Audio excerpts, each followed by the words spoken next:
Tracy from HallOfFameMoms.com, and I am doing a quick impromptu video about something that's coming up right now for a lot of homeschool moms. I know some of this I think is a hot topic, and it's quicker to do an impromptu video than it is to write out a perfect blog post and editing and all that. So, all right, so there's a few things I want to cover here. Okay, so first, Homeschool Planners. If you follow my blog, HallOfFameMoms.com, you may have already seen that I made my own planner back for 2015-16. Okay, so let me just tell you something about me. I cannot stick to a planner. It doesn't matter. I've bought expensive. I've used a plain notebook. It's just not in my DNA, I guess. So, but let me just tell you this. I really like, if not love, this planner that I made, and I'll tell you how it does work for me. And I'll link the video that explains more about the calendar, or about the planner making process. But just real quick, I have certain forms in here that I chose myself. Pretty much everything might have been free, I found online. And when I feel like I need something when I need to kind of brainstorm or plan, then this is a good book for me to go to and just kind of write things out, dump my brain out on paper, if you will. However, I don't do, like Monday, Tuesday, Wednesday, Thursday, here's what my kids are going to do. I don't do that. That's too much detail for me. So let me tell you what I do and what has worked for us beginning with this past year. I made my boys, about the same time I made this, I made my boys their own planners inspired by my friend Tisha. And this is basically what she does for her kids too. And by the way, you can get your planners, I have a laminator, so I laminate my pages, the ones that I want, and then I take it to an office supply store like Office Max and have them spiral bounded. It's very affordable to do that. So for both of my boys, the pages that, okay, so like we fixed up the cover, and then I have a calendar page. Incidentally, we did not use this planner this year. We started to. It was me trying to do it, and I told you I don't do planners I don't stick with it, so it didn't work. But last year, I had the boys fill it in, and that worked perfectly, and it was a great opportunity to teach my boys about responsibility, scheduling, planning, and that sort of stuff. So let me show you the pages that we used. Okay, so all of my pages, and this year I'm going to look for ways to change it up a bit, but I'm using the same pages.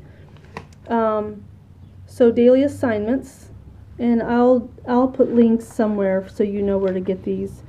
Actually, these came from homeschoolingheartsandminds.com. Okay, so I have the boys write in the subjects that I want them to do, and then Monday, Tuesday, Wednesday, Thursday, Friday. Then I give my boys a master copy of what they're going to be scheduling, and I use these repositionable tabs. So like every week they had to schedule five handwriting lessons, 5 reading, 4 Life of Fred chapters. Jack's math right now is Learn Math Fast. He had to do 4 a week.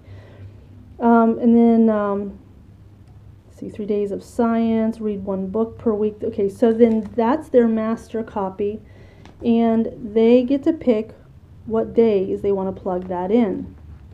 So that's that. I am in the middle of preparing for their new planner for this year, and I'm going to maybe add to it.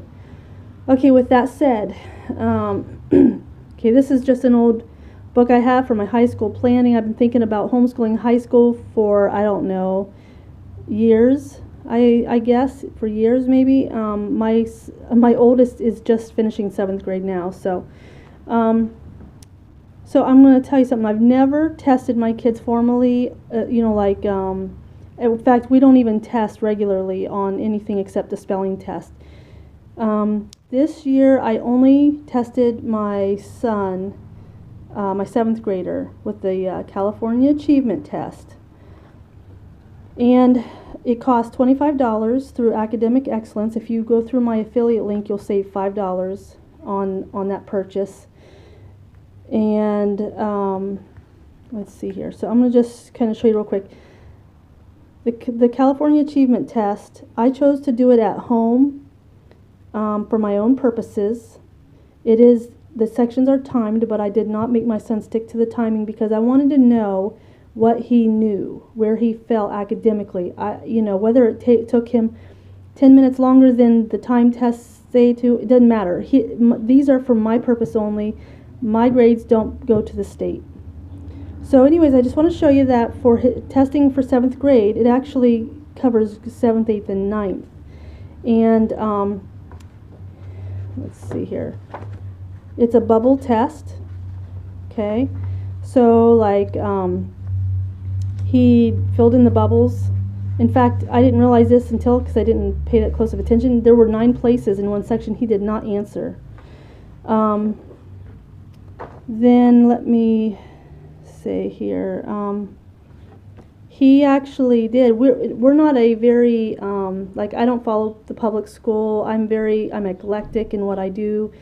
I've been homeschooling. We just started finishing our 7th year, but my son actually did really well for 7th grade. All of his tests, all of his I want to be careful what I show here, but where's my stuff at? Let's just show you some of the tests in there. Anyways, all of his scores or whatever, he was showing high school level. So even though we struggle to get through Saxon 6, 7, we're not going to finish this school year, but we can pick it up next year if we want. He's still showing 9th grade level understanding for math. So I want to show you real quick. If you go through Academic Excellence and like I did, you get your test, save some money on it by going through my affiliate link. If you pay $3 extra, you can get the fancy graphs. Let me show you real quick what those look like. Several pages of fancy graphs. You'll get a variety of his scores will come in different. Your kid's score comes in different ways. There's the stand-in and the composite, and that's let's see, composite, raw, grade equivalent.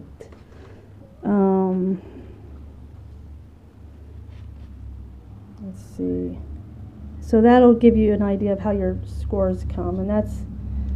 So he was scoring, I think it's like very high and I don't know, above average. I think the highest on this was a 9. So as you can see, even though, just be encouraged. You don't have to follow the state's, what they say is best for your kid. We have done classical, we've done co-op, we've done different things. I don't regularly quiz and grade, except for like spelling. So my son he's finishing 7th grade. He's almost 13, and look at that. So that helped me not feel like I have to push him with math over the summer, although we will review. Okay, so just real quick, I'll show you. So I just want to flip through these quick. So you've got these graphs that you get for the extra $3. For me, it was worth it. I wanted to have the pretty graphs for $3 extra. Okay, so that's that. So I guess that's it. And then another tip, if you're planning for high school, Lee Benz, the homeschool scholar, I think it's like homeschoolscholar.com. Anyways, she's well known in the homeschool field. With homeschoolers, I suggest following her. Sign up for her stuff. She does a lot of free things. I've attended her free webinars.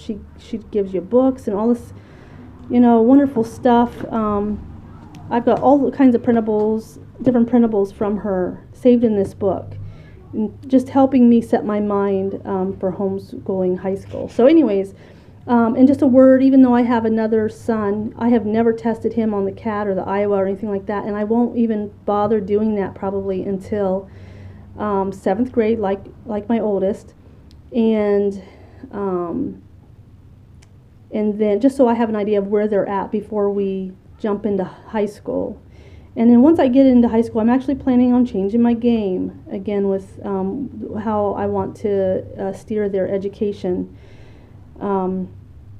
So that's basically what I wanted to share with you. If anybody has any comments or any questions, please just share them in the comment section and I will get back with you. I do have some other videos at my YouTube channel. If you go to youtube.com, user T Zadeller, that's T for Tracy and my last name is Zadeller. My blog is hallofamemoms.com. You can go there. I have a bunch of stuff on homeschooling there. And yeah, anyways, I will look for your comments. Okay, I hope this was helpful. And I'll talk to you later. Bye.